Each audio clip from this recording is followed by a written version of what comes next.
नमस्कार, दबंग 24 न्यूज चॅनलमध्ये आपले स्वागत आहे। विभागीय आयुक्त कार्यालयात उल्लेखनीय कामगिरी करणाऱ्यांचा सत्कार। शिक्षण मंत्री दादा भुसे यांच्या हस्ते ध्वजारोहण।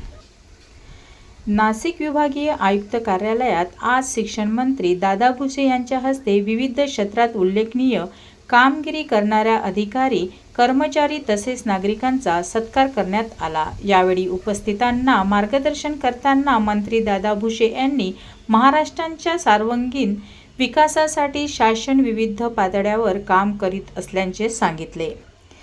माती वाचवा, पाणी जिरवा, तंबाखूमुक्त महाराष्ट्र, महिला सुरक्षा, जलयुक्त महाराष्ट्र यासह विविध उपक्रमांच्या माध्यमातून राज्याच्या विकासासाठी 100% प्रयत्न करण्यात येईल असा विश्वास दादा भुसे यांनी व्यक्त केला। पर्यटक विकास, आरोग्य, सुजलाम सुफलाम महाराष्ट्र, महिला विकास तसेच पर्यावरण संवर्धनाच्या क्षेत्रातही शासनाकडून विविध उपक्रम राबविण्यात येत असल्याचे त्यांनी नमूद केले। कार्यक्रमांच्या प्रारंभी वंदे मातरम, जनगण मन आणि गंगा महाराष्ट्र माझा या भक्तिगीतांनी वातावरण भारावून गेले। कार्यक्रमास अधिकारी, कर्मचारी, नागरिक तसेच विविध क्षेत्रातील मान्यवरांची उपस्थिती होती।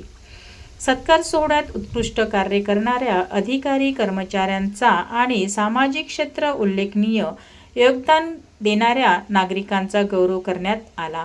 त्यांच्या कार्यांची दखल घेत त्यांना पुढील काळातही समाजहितासाठी कार्य करण्याची प्रेरणा देण्यात आली।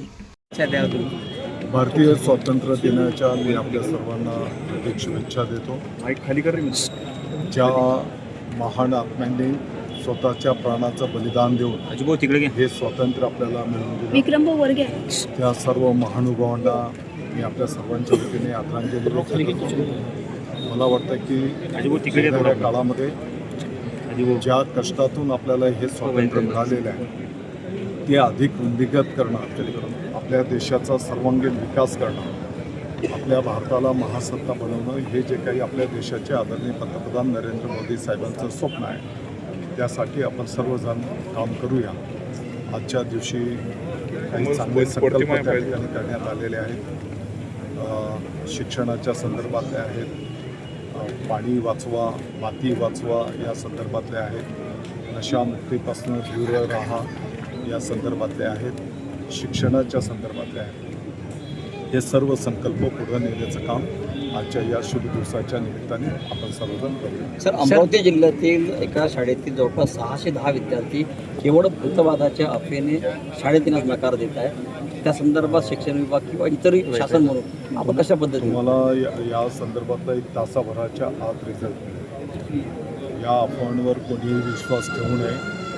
ज्या विज्ञान युगामध्ये आपण राहतो आहोत, मला वाटतं की या खोट्या अफवा ज्यांनी कोणी पसरवले असेल त्यांच्यावर पण कारवाई त्या ठिकाणी केली जाईल। सर, त्या ठिकाणी विद्यार्थी परत कसे येतील त्यासाठी काय प्रयत्न करतात? बिलकुल, त्यासाठी शिक्षण विभाग सर्वांना सोबत घेऊन त्या ठिकाणी काम। पण सर, अतिशय दुराव्यवस्था त्या ठिकाणी, फॅनने, लाईटने, एक वर्षाला त्या हॉस्टेलमध्ये फॅन सुद्धा नाही, त्यामुळं विद्यार्थ्यांची कुचंबना होतं असं ज्या ज्या सुविधांची त्या ठिकाणी आवश्यकता असेल त्या सर्व सुविधा आत्ताच आम्ही पालकमंत्री महोदयांच्या पण कानावरती गोष्ट घालू।